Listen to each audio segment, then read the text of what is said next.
Depuis mardi, les nuits ont été difficiles pour toutes les habitantes et les habitants de notre ville, pour les jeunes et pour les enfants.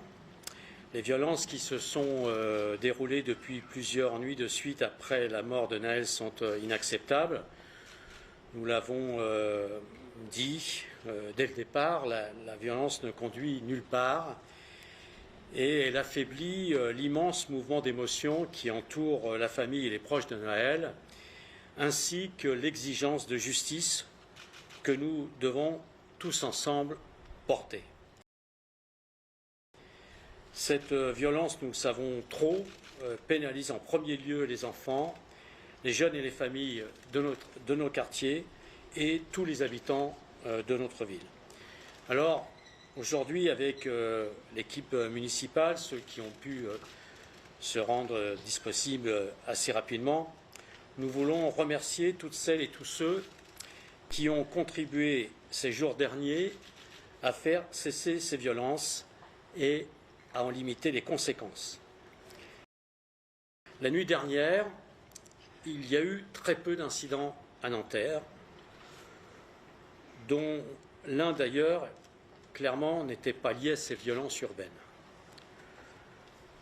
Nous continuons donc d'appeler l'ensemble des habitants, dans leur diversité, à faire que ces violences qui se sont arrêtées la nuit dernière, nous continuons sur cette voie-là.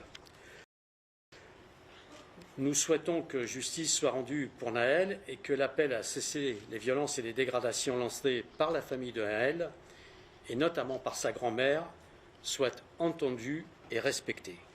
Bien sûr, ensemble, nous continuerons d'agir au quotidien pour que dans notre ville, dans nos quartiers, les habitants et les jeunes en particulier bénéficient des services publics de qualité dont ils ont besoin.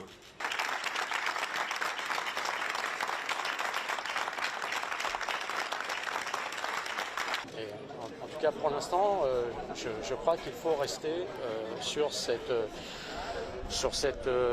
appel de la famille de Naël, de sa grand-mère, qui est vraiment, que je remercie du plus profond de moi-même, sur le fait de l'apaisement. Vous êtes... Et puis avoir des...